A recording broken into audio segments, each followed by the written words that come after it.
kepada ibu bapak, saudara-saudara sekalian, baik yang mendengarkan ceramah Bante secara online di Facebook atau di YouTube, dan juga umat yang di Wihara Jaya Wijaya Lombok. Ya, selamat malam, terimalah salam bahagia dari Bante, Namo Buddhaya. Ya, pada kesempatan malam hari ini, 24 Mei 2021, Bante akan membawakan ceramah mengenai Culakama Vibhanga Sutta. Ya, sutta ini adalah salah satu bagian dari Majjhima Nikaya. Majjhima Nikaya adalah kelompok khotbah-khotbah Buddha yang menengah. Jadi tidak terlalu panjang juga tidak terlalu pendek. Nah, Culakama Vibhanga Sutta ini memiliki background story atau latar belakang yang mungkin ibu bapak sudah pernah mendengar juga. Ya, kalau sudah pernah ya mengingatkan kembali, kalau belum pernah berarti pengetahuan yang baru. Ya, jadi di Sawati, kota yang sangat beruntung sekali di zaman Buddha. Nah, jadi Sawati adalah kota yang dimana Buddha banyak menjalankan masa-wasanya.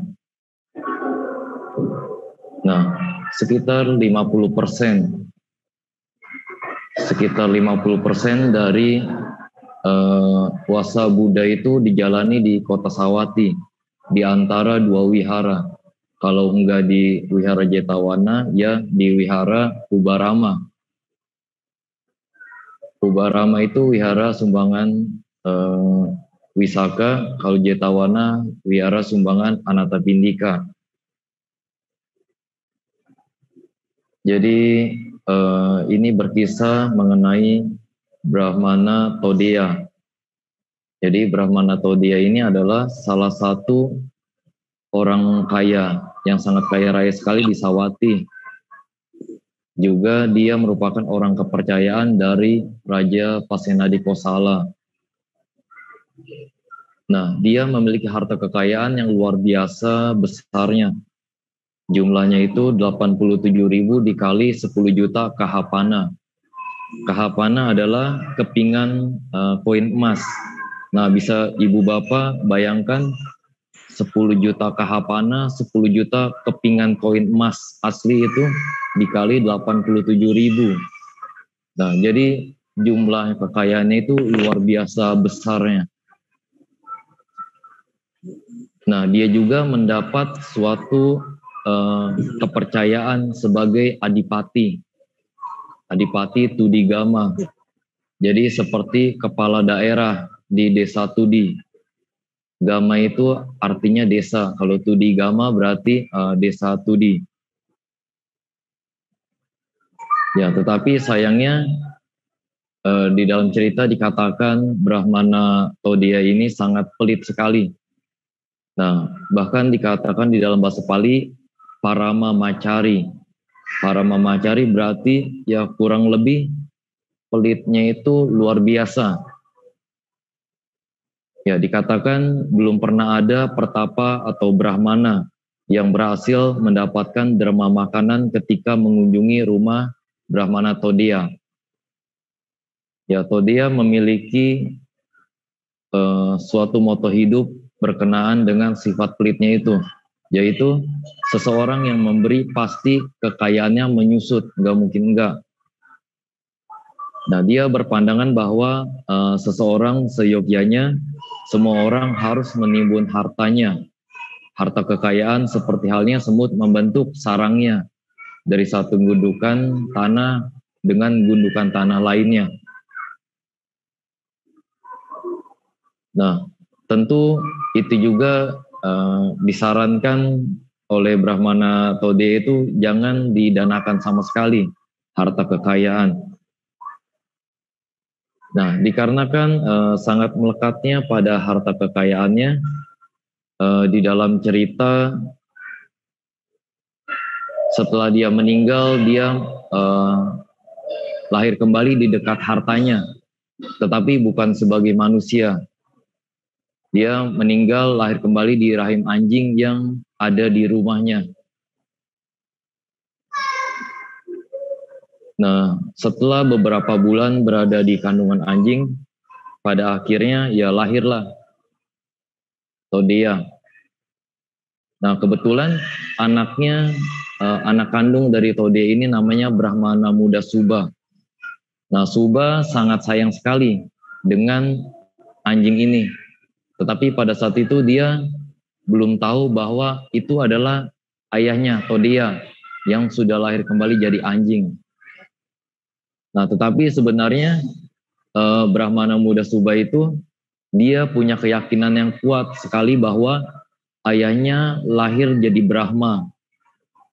Nah, karena mereka Suba dan ayahnya itu Todea, dia dari kasta Brahmana, kasta yang terpandang, kasta golongan yang tinggi, terpandang di masyarakat ketika itu. Nah, jadi karena sangat sayang sekali kepada anjingnya, yang dia belum tahu itu ternyata ayahnya. Nah, diberikanlah berbagai kemewahan. Jadi tempat tidur yang enak, makanan yang enak, pelayanan yang enak. Ya, pokoknya berbagai pelayanan sebagaimana anjing orang kaya. Nah, ketika itu di Sawati seperti biasa, Buddha Gotama setiap dini hari memindai dunia. Siapa kira-kira orang atau makhluk yang membutuhkan bantuannya.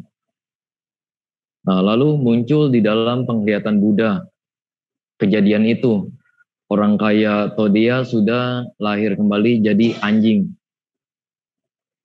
Nah, lalu Buddha merenungkan, jikalau dia datang ke sana, ke rumah Brahmana Muda Suba itu, apa yang akan terjadi? Nah, singkat cerita, jika Buddha melakukan kunjungan itu, akan berbuntut pada pembabaran Culakama Wibangga Sutta. Brahmana Suba akan berkeyakinan kepada Tiratana, tetapi sayangnya anjing itu akan lahir lagi ke neraka.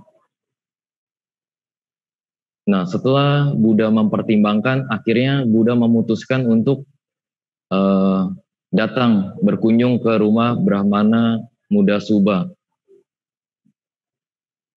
Ya, perlu diketahui ibu bapak saudara-saudara sekalian, ketika itu sebelum Buddha datang belum pernah ada pertapa Brahmana, biku atau samana yang kalau pindah patah ke rumahnya itu dapat, itu nggak pernah. Jadi selalu nggak ada yang dapat. Nah, setelah Buddha sudah sampai di kawasan rumah Brahmana Suba, anjing itu menggonggong. Jadi menggonggong kepada Buddha, menyalak. Nah, anjing itu berbuat karma buruk yang berat karena menggonggong kepada seorang sama Sambuddha. Nah, dia menggonggong kepada Buddha itu berarti juga menyuburkan karma buruk lainnya untuk berbuah. Buddha berkata kepada anjing itu, Todea, kamu sekarang menjadi anjing karena memanggil aku dengan tidak hormat, dengan sebutan bobo. Nah, itu ya, sebutan bobo itu sepertinya yang pokoknya panggilan meremehkan. Panggilan meremehkan kepada orang yang lebih tua atau kepada orang yang lebih mulia. Intinya panggilan yang kurang ajar.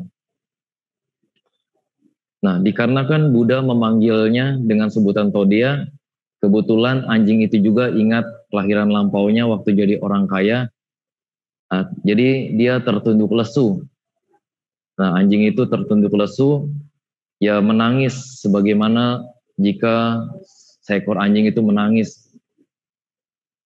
Nah, jadi anjing itu ceritanya ngambek lalu berguling-guling di tempat yang ada banyak abu pembakaran. Nah, setelah Brahmana Muda Suba pulang dari urusannya di luar, dia kembali ke rumah, dia melihat sendiri kenapa anjing kesayangannya itu berguling-guling di tempat yang kotor, padahal itu anjing kesayangannya. Nah, lantas akhirnya dijelaskan oleh para pelayannya berkenan mengenai datangnya Buddha Gotama, lalu terjadi percakapan itu. Nah, Brahmana Muda Subha sangat marah sekali. Kenapa Buddha menuduh ayahnya itu jadi anjing dengan memanggilnya itu Todea. Nah, pada saat itu juga dia belum yakin dan dia masih yakinnya itu bapaknya itu lahir jadi Brahma, nggak mungkin jadi anjing. Nah, dia berencana datang ke Wihara Jetawana, di mana Buddha berada untuk memperhitungkan, istilahnya ingin buat perhitungan dengan Buddha, karena Buddha sudah menuduh ayahnya itu jadi anjing. Nah, Brahmana Muda Subha ini datang ke Wihara Jetawana dengan amarah yang besar. Berhubung Buddha Gotama memiliki maha karuna yang luar biasa, maka dengan kekuatan maha karunanya itu bisa meminimalkan kemarahan Brahmana Muda Subha itu. Karena jikalau tidak diminimalkan dengan maha karunanya Buddha, maka dia akan berbuat karma buruk yang sangat berat sekali kalau marah-marah kepada seorang sama Sambuddha. Nah, singkat cerita, Buddha berkata kepada Brahmana Muda Subha, Subha, apakah engkau sudah tahu harta warisan yang masih terpendam, yang belum sempat diberitahukan oleh ayahmu sebelum kematiannya? Nah, Brahmana Muda Subha berpikir, dan juga dia kebetulan punya catatan. Ada benda-benda yang istilahnya ada di catatan, tetapi fisiknya bendanya secara nyatanya itu nggak ada. Jadi menurut catatannya itu ada kalung emas senilai 100.000 kahapana, sandal emas, mangkuk emas senilai 100.000 kahapana masing-masing, dan juga ada uang tunai 100.000 kahapana. Ya, ibu bapak saudara-saudara sekalian, kahapana itu adalah kepingan koin emas. Nah, disebutnya itu kahapana. Nah, lalu Buddha bilang ke Subha, kamu pergilah ke anjing itu, tanyakan mengenai harta yang disembunyikan, maka kamu akan mengetahui bahwa anjing itu adalah ayahmu. Nah, tetapi kalau yang versi komentar dari Sri Lanka, Subha disuruh untuk memberikan makanan kepada anjing itu sampai anjingnya kenyang, lalu nanti ketika sudah mengantuk dan hampir tertidur, Subha disuruh pukul bokong anjing itu lalu bilang, ayah, di mana engkau menyembunyikan harta yang masih terpendam, yang belum sempat diberitahukan kepada saya. Ya, singkat cerita akhirnya Brahmana Muda Subha pulanglah ke rumahnya dengan harapan besar bisa menemukan harta-harta yang masih tertimbun itu, masih belum dia ketahui. Nah, dia juga berpikir, misalkan tidak ketemu harta-harta itu, dia masih bisa membuat perhitungan dengan Buddha. Karena istilahnya dia bisa menuduh Buddha berbohong kalau memang dia tidak bisa menemukan harta itu. Ya, singkat cerita akhirnya Brahmana Muda Subha memberikan makanan yang enak-enak kepada anjingnya. Lalu ketika anjingnya sudah mengantuk, hampir terlelap, tidur, nah dia pukul bokongnya. Dia bilang, ayah, di mana engkau menyembunyikan harta yang belum sempat diberitahukan kepada aku? Ada kalung emas, sandal emas, dan lain-lain yang ada di catatan, tetapi fisik barangnya itu belum ada. Tunjukkanlah kepada aku.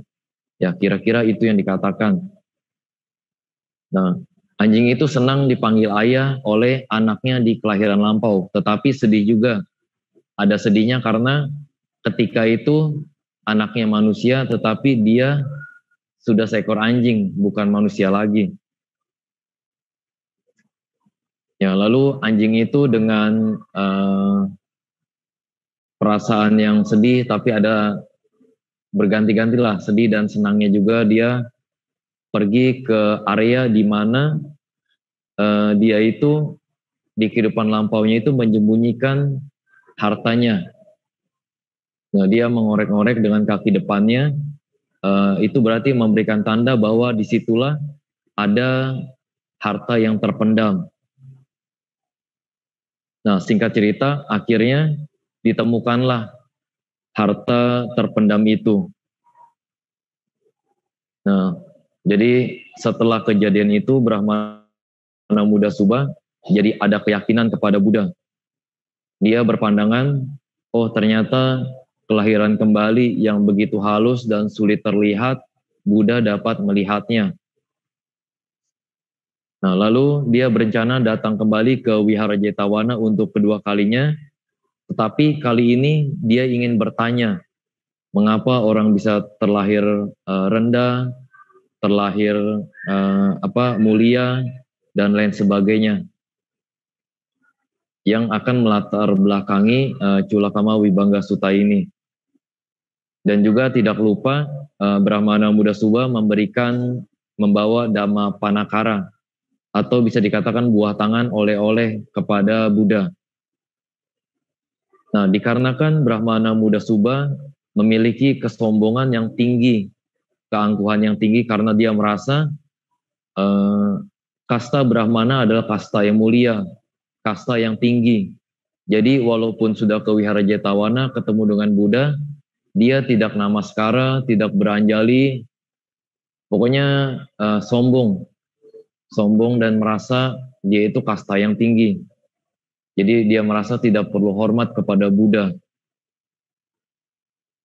Ya, singkat cerita dia tanya langsung kepada Buddha, mengapa orang bisa terlahir rendah, terlahir mulia, terlahir pendek umur, terlahir panjang umur, sehat, sakit-sakitan, dan lain sebagainya. Nah, dikarenakan Buddha berpikir Brahmana Muda Subha masih punya kesombongan yang cukup tinggi, sangat akut. Jadi itu akan menghambat dia dalam mempelajari ajaran. Ya, sehingga Buddha pada awalnya memberikan jawaban singkat. Ya, kurang lebih seperti ini.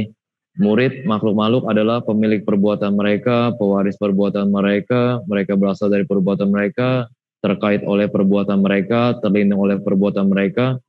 Perbuatan yang membedakan makhluk itu hina atau mulia. Nah, hanya kira-kira itu jawaban pertamanya. Nah, setelah Brahmana Muda Subha bingung dengan kurang jelas dengan jawaban singkat, nah barulah kesombongannya itu bisa lebih mereda. Nah, ketika kesombongannya itu mereda, nah itulah kondisi yang cocok untuk menerima ajaran. Nah, kalau dia masih punya kesombongan yang tinggi, itu sulit untuk mencerap ajaran. Nah, setelah Brahmana Muda Subha kesombongannya sudah lebih rendah, karena dia menyadari bahwa tidak semua pengetahuan dia ketahui. Ada juga pengetahuan-pengetahuan tertentu yang dia belum ketahui. Nah, lantas dia bertanya kepada Buddha pertanyaan yang sama untuk kedua kalinya. Mengapa orang bisa terlahir rendah, kenapa bisa terlahir mulia, kenapa ada yang pendek umur, ada yang panjang umur, dan lain sebagainya. Nah, ada 7 kondisi di sini yang dijelaskan di dalam Culakama Vibhanga Sutta. Jadi yang pertama,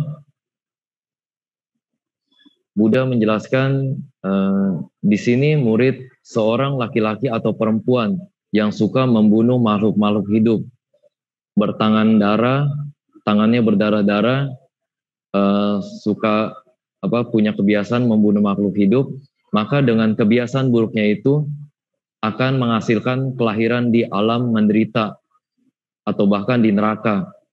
Nah, tetapi jikalau dia kembali lagi ke alam manusia, maka dimanapun dia terlahir, dia akan menjadi orang yang pendek umur. Nah, sebaliknya, di sini murid seorang laki-laki atau perempuan yang tidak biasa membunuh makhluk-makhluk hidup, menghindari pembunuhan makhluk hidup, maka dengan kebiasaan baiknya itu akan menghasilkan kelahiran di alam yang bahagia atau alam surga. Namun, jikalau kembali lagi ke alam manusia, maka dimanapun dia terlahir akan menjadi orang yang panjang umur.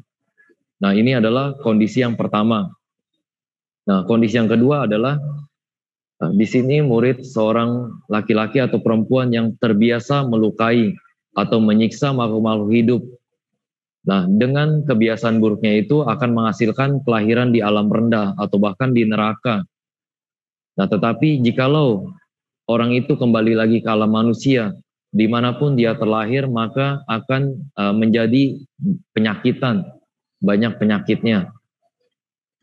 Nah, sebaliknya juga, di sini murid seorang laki-laki atau perempuan yang menghindari penyiksaan makhluk hidup, tidak biasa menyiksa makhluk hidup, cenderung punya cinta kasih kepada semua makhluk, maka dengan kebiasaan baiknya itu akan mengkondisikan kelahiran yang di alam bahagia atau alam surga.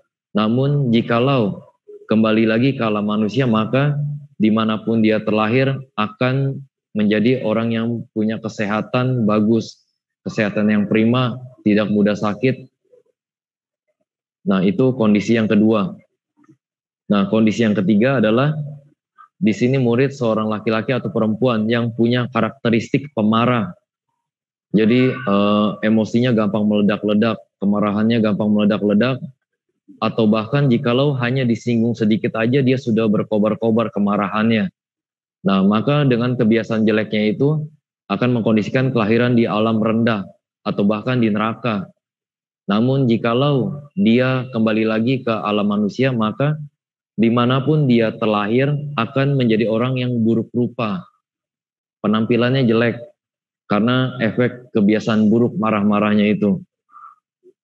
Nah, juga sebaliknya di sini murid seorang laki-laki atau perempuan yang tidak mudah marah, tidak punya kebiasaan marah-marah, atau bisa dibilang cenderung cinta kasih atau menghindari kemarahan, maka dengan kebiasaan baiknya itu akan menghasilkan kelahiran di alam bahagia atau di alam surga. Namun jikalau kembali lagi ke alam manusia, maka dimanapun dia terlahir, dia akan menjadi orang yang rupawan. Penampilannya itu bagus. Ya, kalau laki-laki itu ganteng, kalau wanita itu cantik. Nah, itu adalah kondisi yang ketiga. Nah, kondisi yang keempat adalah di sini murid seorang laki-laki atau perempuan yang punya sifat iri hati, kebiasaan cemburu dengan perolehan orang lain, harta orang lain, jabatan orang lain, dan lain sebagainya. Pokoknya gampang iri hati, gampang cemburu. Nah, dengan kebiasaan jeleknya itu, maka akan mengkondisikan kelahiran di alam rendah atau bahkan di neraka. Tetapi jikalau orang itu kembali lagi ke alam manusia, maka dimanapun dia terlahir akan memiliki pengaruh yang sedikit. Nah, sebaliknya juga, di sini murid seorang laki-laki atau perempuan yang tidak punya kebiasaan iri hati, tidak gampang cemburu, nggak gampang iri hati dengan kekayaan orang lain, kehebatan orang lain, jabatan orang lain, harta orang lain, maka dengan kebiasaan baiknya itu tidak mudah iri hati, maka akan mengkondisikan kelahiran di alam yang bahagia atau di alam surga. Namun jikalau orang itu kembali lagi ke alam manusia, dimanapun dia terlahir akan menjadi orang yang punya pengaruh besar di masyarakat. Nah, itu kondisi yang keempat.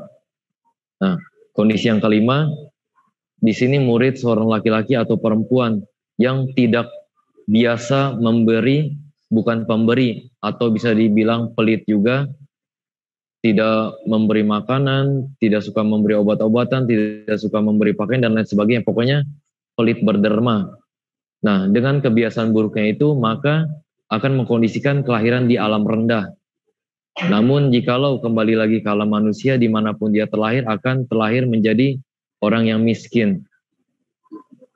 Nah, juga sebaliknya, jika di sini murid seorang laki-laki atau perempuan yang suka berderma, suka memberi, entah itu memberi makanan, pakaian, obat-obatan, dan lain sebagainya, maka dengan kebiasaan baiknya itu suka berderma, maka mengkondisikan kelahiran kembali di alam yang bahagia atau di alam surga.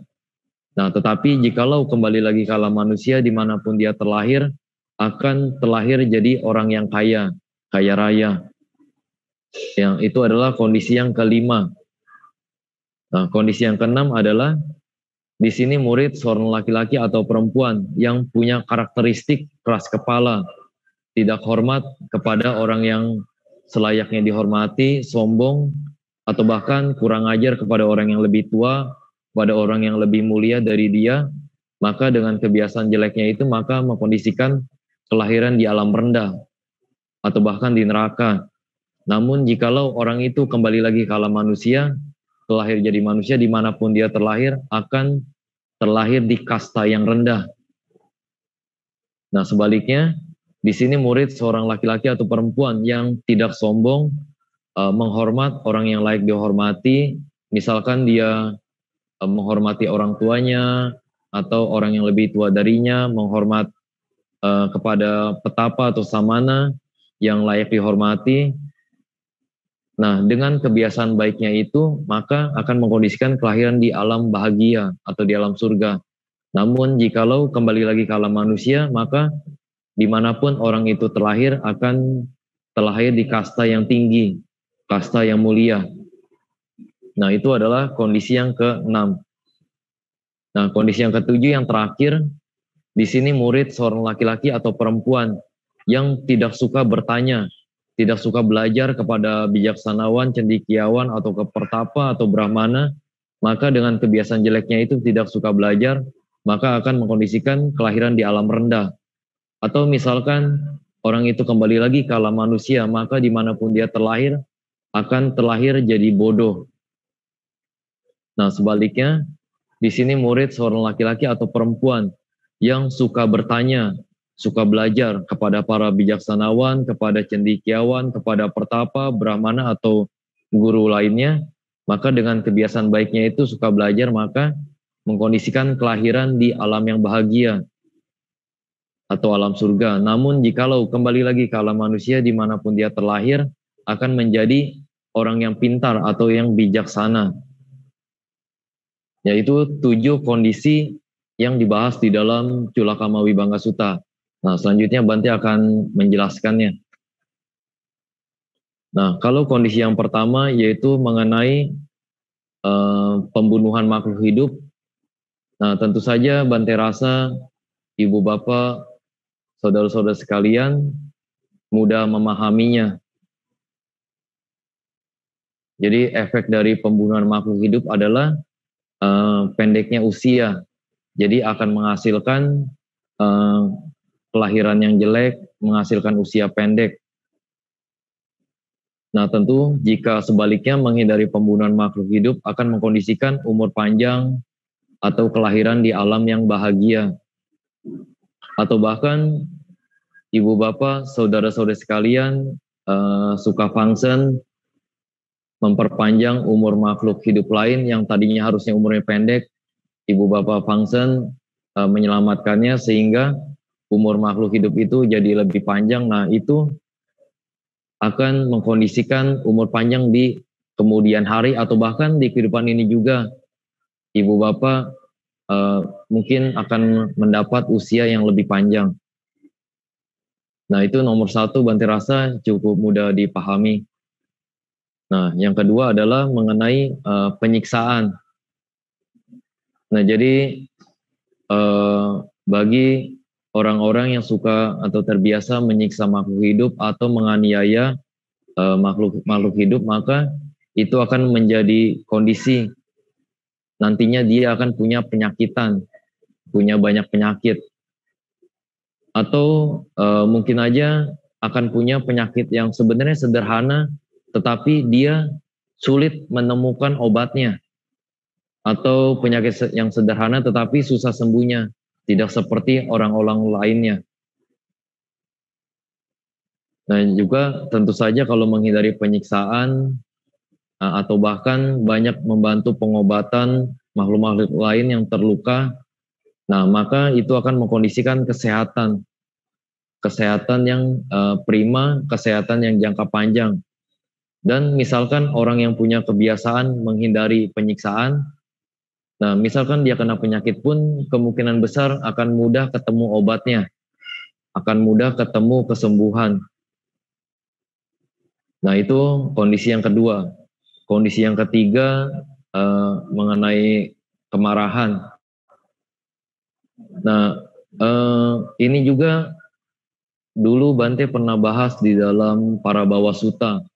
Salah satu sebab kejatuhan adalah memunculkan kemarahan.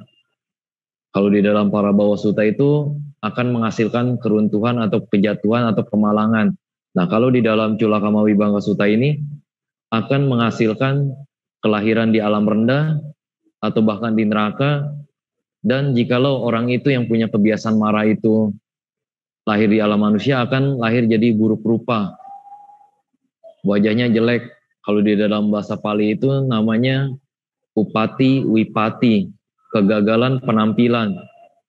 Nah, upati wipati, kegagalan penampilan itu bisa berimbas pada menyuburkan banyak sekali karma buruk untuk berbuah dan akan menumpulkan, membuat banyak karma baik itu gagal berbuah atau jadi ahosi karma. Jadi misalkan ada seorang raja punya dua budak, yang satu ganteng, yang satu buruk rupa. Nah, biasanya raja akan memberikan pekerjaan yang hina, yang kotor itu kepada siapa? Nah, tentu saja kebanyakan raja juga mayoritas pasti memberikan pekerjaan yang kotor itu kepada budak yang wajahnya jelek, yang penampilannya itu buruk rupa, dan memberikan pekerjaan yang lebih mulia, yang lebih bersih kepada budak yang rupawan. Nah, ini adalah kenyataan yang ada di masyarakat. Misalkan orang yang punya penampilan jelek, dia melakukan kesalahan. Nah, masyarakat dan dunia tidak mudah memaafkan. Tidak mudah memaafkan jika orang yang jelek itu melakukan kesalahan. Akan ada saja yang mencibirnya. Misalkan ada orang yang berkata, oh cuma gitu aja dia melakukan kesalahan. Lalu udah sembrono, ceroboh, jelek lagi. Nah, pokoknya akan ada aja orang yang mencibir orang yang buruk rupa. Nah, namun sebaliknya jikalau orang itu punya upati sampati, keberhasilan penampilan. Ya kalau cewek itu cantik, kalau cewek itu ganteng. Nah, dengan punya keberhasilan penampilan itu upati sampati, maka akan mengkondisikan banyak karma baik untuk berbuah dan menggagalkan banyak karma buruk. Banyak karma buruk yang gagal berbuah karena orang itu punya upati sampati, keberhasilan penampilan. Jadi misalkan orang yang rupawan itu melakukan kesalahan, masyarakat dan dunia lebih mudah memaafkannya. Akan ada saja orang yang memujinya, akan ada saja orang yang membelanya. Misalkan dengan berkata, oh di dunia ini nggak ada orang yang sempurna, nggak akan ada ketemu orang yang sempurna, pasti ada aja kekurangannya. Jadi biarkanlah orang itu, maafkanlah orang itu. Masyarakat dan dunia lebih cenderung gampang menerima kesalahan-kesalahan orang yang punya rupawan. Nah, ini adalah kenyataan yang ada di masyarakat. Nah, itu penjelasan mengenai efek dari kemarahan.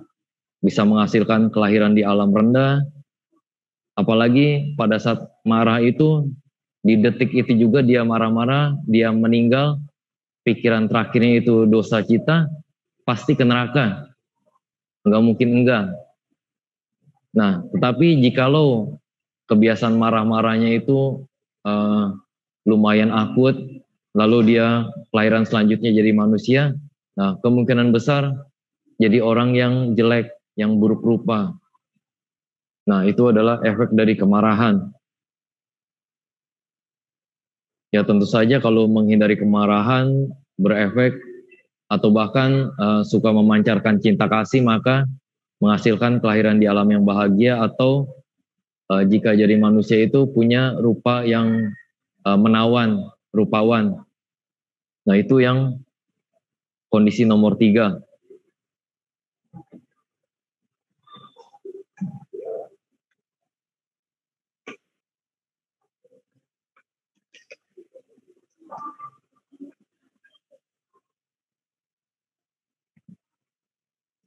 Ya, Bante lanjutkan yang nomor 4 mengenai iri hati.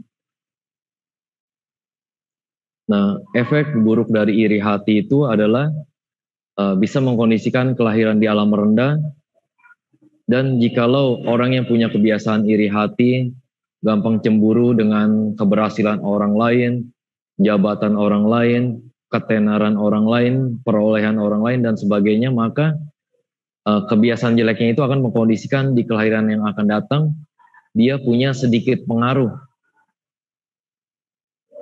Di sini akan lebih gampang dilihat kalau di bidang politik. Jadi di dalam sudut pandang politik, ruang lingkup politik itu, tidak semua orang kaya punya pengaruh besar. Ada kalanya orang yang hartanya sedikit, tetapi karismatiknya itu luar biasa. Jadi mudah istilahnya mempengaruhi banyak orang. Kata-katanya punya power, kata-katanya punya kekuatan. Nah, itulah efek dari menghindari iri hati. Punya karismatik yang tinggi, bisa mempengaruhi banyak orang. Istilahnya, kata-katanya gampang dipercaya. Nah, sebaliknya kalau orang itu yang efek dari kebiasaan iri hati itu ya pengaruhnya sedikit. Misalkan dia kaya raya pun, karena efek dari kebiasaan iri hatinya itu, ya istilahnya kata-katanya diremehkan, tidak apa istilahnya, mau dia bicara panjang lebar pun sedikit yang mendengar, atau bahkan tidak dianggap, cenderung diremehkan, karismanya itu rendah. Nah, itu efek dari iri hati dan menghindari iri hati. Nah, lalu yang nomor 5 mengenai pelit dan dermawan. Nah, di sini Bante rasa gampang dimengerti juga. Jadi bagi orang-orang yang punya kebiasaan berderma, berdana, entah itu makanan, pakaian, obat-obatan, dan lain sebagainya, maka mengkondisikan dia akan punya kekayaan. Nah, sebaliknya jika dia pelit, pelit berderma makanan, pelit berderma uang, pelit berderma obat-obatan, dan lain sebagainya, nah itu akan mengkondisikan kekurangan harta. Nah, lalu lanjut yang nomor 6 mengenai keras kepala. Keras kepala, tidak hormat, sombong. Nah, di sini akan mengkondisikan kelahiran di alam rendah, atau bahkan jikalau orang itu lahir kembali di alam manusia akan lahir di kasta yang rendah. Kalau di zaman sekarang mungkin lahir di orang yang istilahnya golongan yang rendah, misalkan seperti keluarga pemulung, pokoknya orang-orang yang di masyarakat itu dipandang sebelah mata atau dipandang hina, rendah. Nah, itu bisa jadi karena efek dari keras kepala, sombong, tidak hormat kepada orang yang layak dihormati, atau mungkin kurang ajar kepada orang tuanya sendiri. Nah, itu bisa berefek lahir di kasta yang rendah. Nah, kalau di zaman India, kasta yang rendah itu Sudra, atau yang di bawahnya lagi itu Candala. Candala itu bisa dikatakan kaum buangan, seperti ya gembel-gembel yang di jalanan. Nah, itu bisa dikatakan kalau di India itu dikatakan kaum Candala. Tapi ada kalanya bodhisatwa itu bisa lahir jadi di kaum Candala juga. Di salah satu cerita Jataka namanya Matangga Jataka. Nah, di situ Bodhisattva Gautama pernah terlahir menjadi di lingkungan kasta Candala, kasta buangan.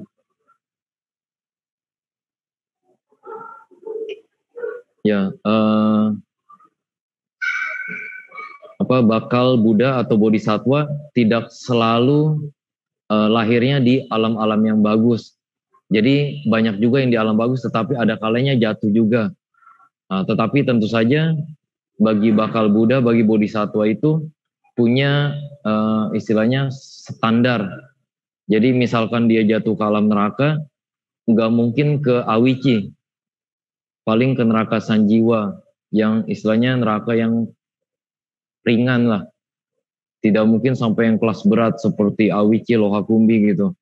Misalkan Bodhisattva jatuh ke alam peta juga, nggak mungkin ke alam peta yang di luar Paradatu Pajiwika.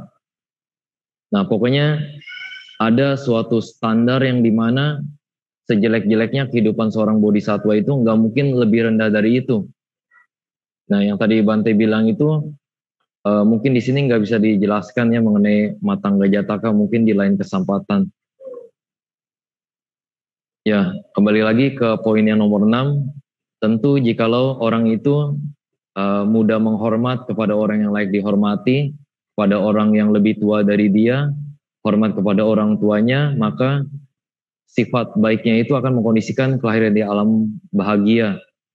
Misalkan orang yang punya kebiasaan baik itu dia lahir di alam manusia, maka dimanapun dia lahir akan terlahir di kasta yang tinggi. Nah kalau di zaman Buddha itu yang tinggi kasta kesatria dan kasta brahmana. Kalau di zaman sekarang mungkin ya golongan orang-orang yang terhormat, misalkan keluarga presiden, keluarga gubernur, atau keluarga tokoh masyarakat yang dihormati di lingkungan masyarakat itu. Ya, lalu yang poin nomor 7 yang terakhir, orang yang tidak suka bertanya, tidak suka belajar kepada para bijaksanawan, kepada para guru pertapa dan lain sebagainya. Nah, mengkondisikan kelahiran di alam rendah. Nah, tetapi poin di nomor 7 ini lebih kepada mengacu kepada efek dari dia malas belajar. Jadi dikarenakan dia tidak punya pengetahuan yang mumpuni, dia akan salah langkah. Apa yang harusnya tidak dilakukan, dia lakukan. Apa yang seharusnya dilakukan, dia tidak lakukan. Jadi istilahnya lebih kepada mengacu dia melakukan hal yang salah, sehingga mengkondisikan kelahiran di alam rendah. Nah, tentu jikalau orang itu suka bertanya, belajar kepada para guru, cendekiawan, pertapa, brahmana, dan lain sebagainya, dengan kebiasaan baiknya itu dia jadi punya pengetahuan. Jadi dia mengerti mana perbuatan yang menghasilkan pahala besar, mana perbuatan yang menghasilkan penderitaan, mana perbuatan yang akan menghasilkan kebahagiaan dalam jangka panjang, mana perbuatan yang menghasilkan penderitaan dalam jangka panjang. Nah, dengan pengetahuannya itu dia akan menghindari, lebih pandai untuk menghindari yang buruk dan lebih pandai untuk melaksanakan kebajikan-kebajikan. Nah, lebih mengacu kepada itu, efek dia tidak punya pengetahuan dan efek dia punya pengetahuan yang mumpuni. Ya, kurang lebih itu 7 poin inti yang dibahas di dalam Culakama Vibhanga Sutta.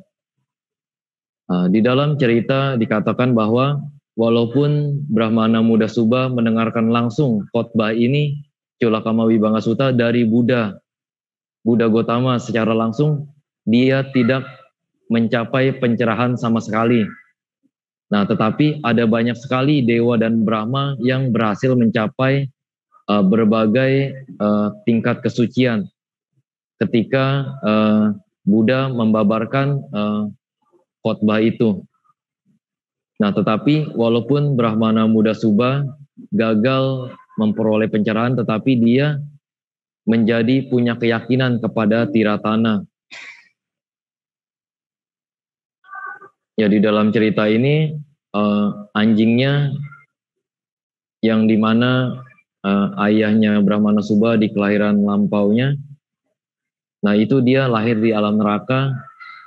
Nah, tetapi di cerita di sini tidak dijelaskan di neraka yang mana. Karena neraka itu di dalam agama Buddha ada banyak, bukan cuma satu. Ada, pokoknya mungkin kalau dipretelin per satu alamnya mungkin bisa puluhan atau ya, yang Bante yakin pasti puluhan mah pasti atau mungkin lebih, karena Bante juga nggak hafal semuanya. Ada Sanjiwa Neraka, ada Loha Kumbi Neraka, ada Awici, dan lain sebagainya. Pokoknya ada banyak sekali. Ya, itu saja yang bisa Bante sampaikan pada kesempatan malam hari ini. Semoga Ibu Bapak, saudara-saudara sekalian, baik yang di Wihara Jaya Wijaya Lombok yang mendengarkan Bante secara langsung, atau Ibu Bapak, saudara-saudara sekalian yang mendengarkan Bante secara online, entah itu di Facebook atau di YouTube, semoga dapat menerima manfaat dari pembabaran ceramah Bante. Ya, misalkan ada salah-salah kata atau bahkan ada materi yang kurang lengkap, mohon maaf karena Bante juga masih dalam proses belajar. Ya, akhir kata, terima salam bahagia dari Bante. Namo Buddhaya.